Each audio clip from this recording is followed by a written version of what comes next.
Hi friends, ಹೇಗಿದ್ದೀರಾ? ಎಲ್ಲರೂ ಚೆನ್ನಾಗಿದ್ದೀರಾ ಅಂತ ಅನ್ಕೋತೀನಿ. ಥ್ಯಾಂಕ್ ಯು ಸೋ ಮಚ್ ಎಲ್ಲರಿಗೂ. ನನಗೆ ಫೇಸ್ಬುಕ್ಕಲ್ಲಿ ಕಂಟೆಂಟ್ ಮೊನಿಟೈಜೇಷನ್ ಟೂಲ್ ಸಿಕ್ಕಿದೆ ನಿಮ್ಮೆಲ್ಲರ ಸಪೋರ್ಟಿಂದ. ಹೀಗೆ ಸಪೋರ್ಟ್ ಮಾಡ್ತಾಯಿರಿ ಫ್ರೆಂಡ್ಸ್. ತುಂಬ ಖುಷಿ ಆಗ್ತಾ ಇದೆ ಇವತ್ತಂತೂ ನನಗೆ ಕಂಟೆಂಟ್ ಮೊನಿಟೈಜೇಷನ್ ನಿಮ್ಮಿಂದ ನನಗೆ ಸಿಕ್ಕಿರೋದು. ಇದೇ ಥರ ಸಪೋರ್ಟ್ ಮಾಡಿ. ನಾನು ಇವತ್ತು ಆಲೂ ಪರಾಟಾನ ಯಾವ ಥರ ಮಾಡಬೇಕಂತ ತೋರಿಸ್ತೀನಿ ನಿಮಗೆ. ತುಂಬ ಚೆನ್ನಾಗಿರುತ್ತೆ, ಟೇಸ್ಟಿಯಾಗಿರುತ್ತೆ, ಈಸಿಯಾಗಿ ಮಾಡ್ಕೋಬೋದು. ತುಂಬ ವೆರೈಟಿ ಪರಾಟ ಮಾಡ್ತಾರೆ. ನಾನು ಇವತ್ತು ಆಲೂಗಡ್ಡೆ ಪರಾಟಾನ ಯಾವ ಥರ ಮಾಡಬೇಕು ಅಂತ ತೋರಿಸ್ತಾ ಇದ್ದೀನಿ.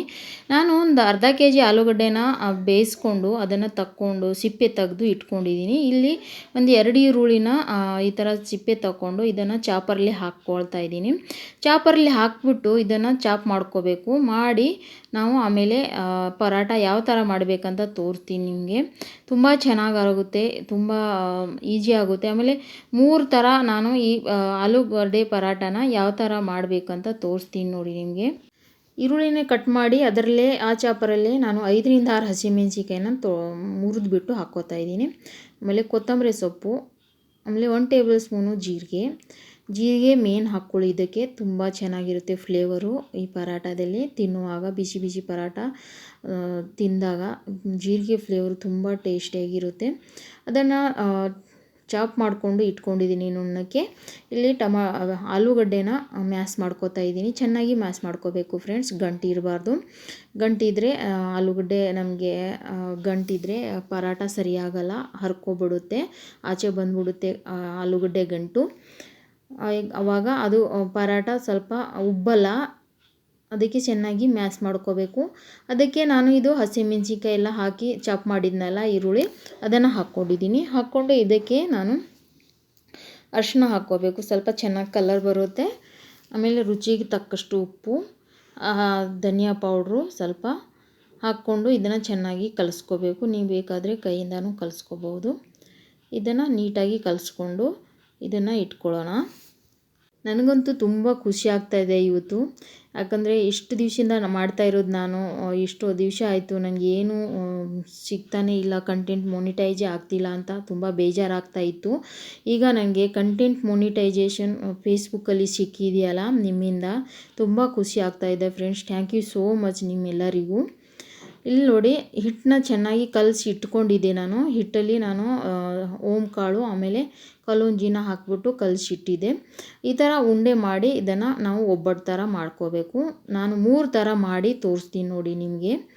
3 ಥರ ಯಾವ ಥರ ಮಾಡಬೇಕಂತ ತೋರಿಸ್ತೀನಿ ಈಸಿಯಾಗಿ. ಇದು ಒಂದು ಒಬ್ಬಟ್ಟು ಮಾಡೋ ಥರ ಪರಾಟ. ಇದನ್ನು ಫಿಲ್ ಮಾಡ್ಕೋಬೇಕು. ಮಾಡಿಕೊಂಡು ಇದನ್ನು ಕ್ಲೋಸ್ ಮಾಡಿ ಇದನ್ನು ಒತ್ಕೋಬೇಕು. ನಿಮಗೇನಾದ್ರು ಈ ವಿಡಿಯೋ ಇಷ್ಟ ಆಗ್ತಾ ಇದೆ ಅಂದರೆ ಫ್ರೆಂಡ್ಸ್, ಚಾನಲ್ನ ಫಾಲೋ ಮಾಡ್ಕೊಳ್ಳಿ, ಲೈಕ್ ಶೇರ್ ಕಮೆಂಟ್ ಮಾಡಿ ಎಲ್ಲಿಂದ ನೋಡ್ತಾ ಇದ್ದೀರಾ ಅಂತ. ನಾನು ಹಂಗೆ ಮಾಡಿದ್ದಕ್ಕೆ ಕೆಳಗಡೆ ಅಂಟ್ಕೊಬಿಟ್ಟಿತ್ತು. ನೀಟಾಗಿ ತಗೊಂಡು ಅದನ್ನು ಹಂಚ ಮೇಲೆ ಹಾಕ್ಕೊಂಡಿದ್ದೀನಿ. ನಿಮ್ಮ ಹತ್ರ ಒಬ್ಬಟ್ಟು ಮಾಡೋ ಪೇಪರ್ ಇದ್ದರೆ ಅದನ್ನು ಹಾಕಿ ಮಾಡ್ಕೋಬೋದು. ಇಲ್ಲಿ ನೋಡಿ, ಪರಾಟ ಒಂದು ಥರ ಮಾಡಿ ತೋರಿಸ್ತಾ ಇದ್ದೀನಿ.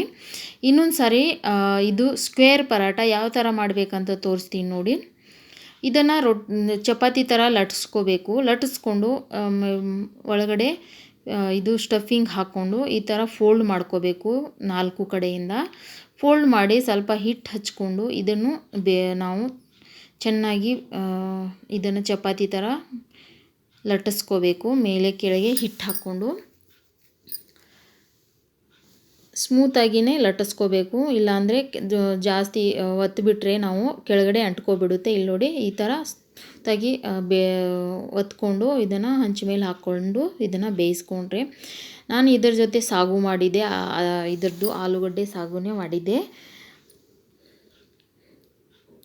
ಹಾಕಿ ಇದ್ರ ಜೊತೆ ನಾವು ತಿಂದಿದ್ವಿ. ತುಪ್ಪ ಹಾಕ್ಕೊಂಡು ತಿಂತಾಯಿದ್ರೆ ಹಂಗೇ ತಿನ್ನಬೇಕು ಅಂತ ಅನಿಸುತ್ತೆ. ಮೊಸರು ಜೊತೆನೂ ತಿನ್ಕೋಬೋದು, ತುಪ್ಪದ ಜೊತೆನೂ ತಿನ್ಕೋಬೋದು. ತುಂಬ ಚೆನ್ನಾಗಿರುತ್ತೆ. ಒಂದು ಸರಿ ಟ್ರೈ ಮಾಡಿ. ನಿಮ್ಮ ಮನೇಲಿ ಯಾವ ಥರ ಆಗಿತ್ತು ಅಂತ ಕಮೆಂಟ್ ಮಾಡಿ ಹೇಳಿ. ಇನ್ನೊಂದು ಯಾವ ಥರ ಮಾಡಬೇಕು ಪರಾಟ ಅಂತ ತೋರಿಸ್ತೀನಿ. ತುಂಬ ಟೇಸ್ಟಿಯಾಗಿರುತ್ತೆ. ಒಂದು ಸರಿ ಟ್ರೈ ಮಾಡಿ.